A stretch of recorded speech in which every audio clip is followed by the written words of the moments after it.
Mother Earth has evolved life on this planet to the point where there are 7 billion human beings. There are 100 billion life forms representing 20 million different species. Now, how is that for a single mother providing for her family?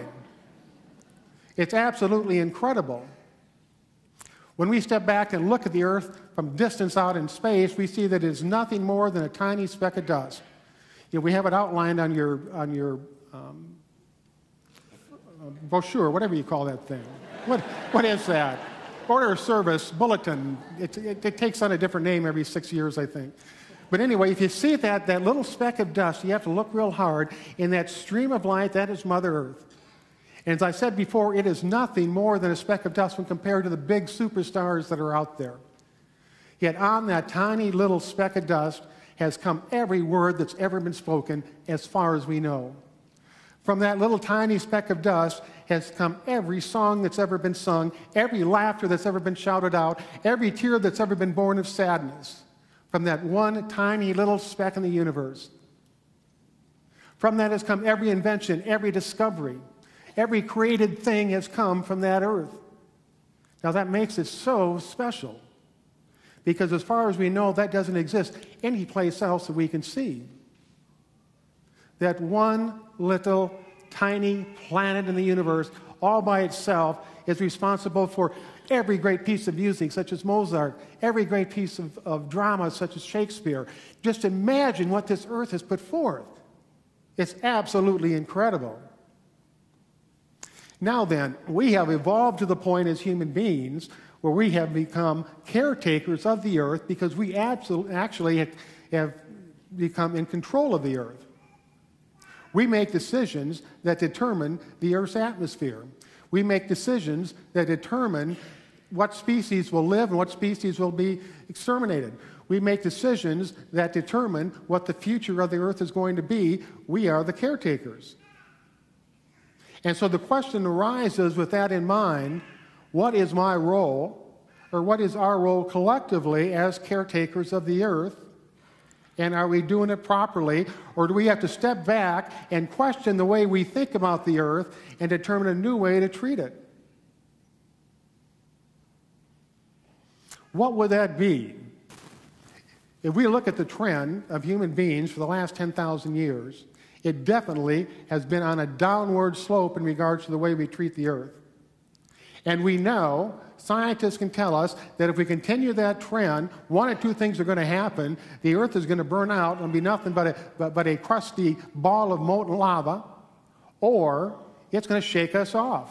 One of the two. Shake us off like a virus.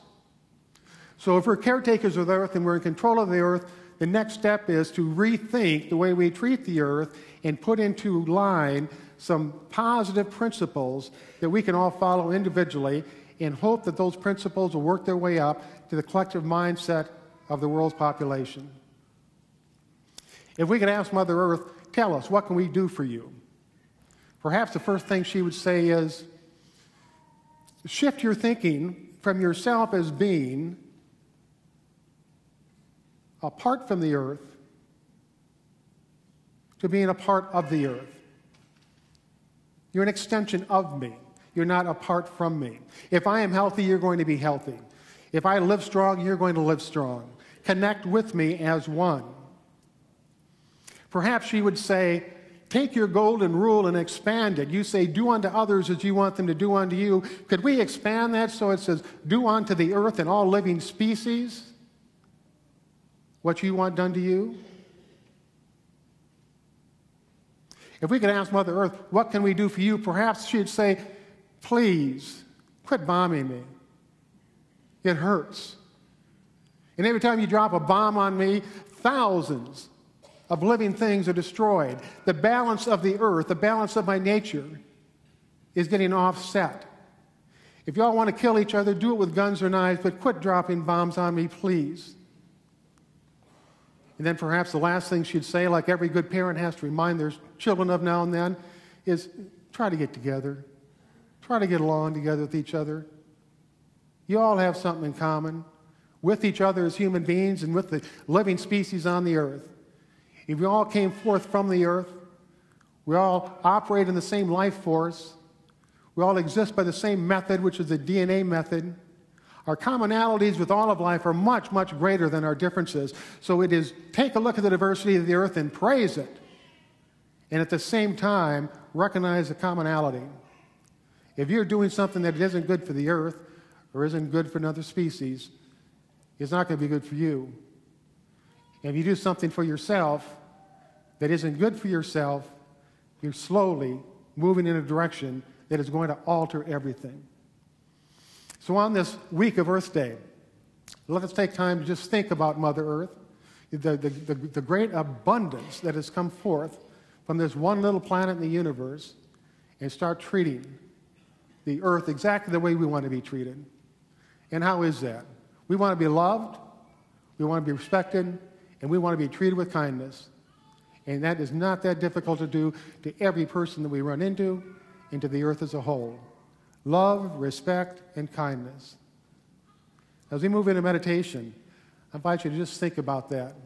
I want you to hold the earth in your mind and surround it with your love and respect it for what it is. And when you leave here today, like you always have, treat it with kindness. We'll now move into meditation.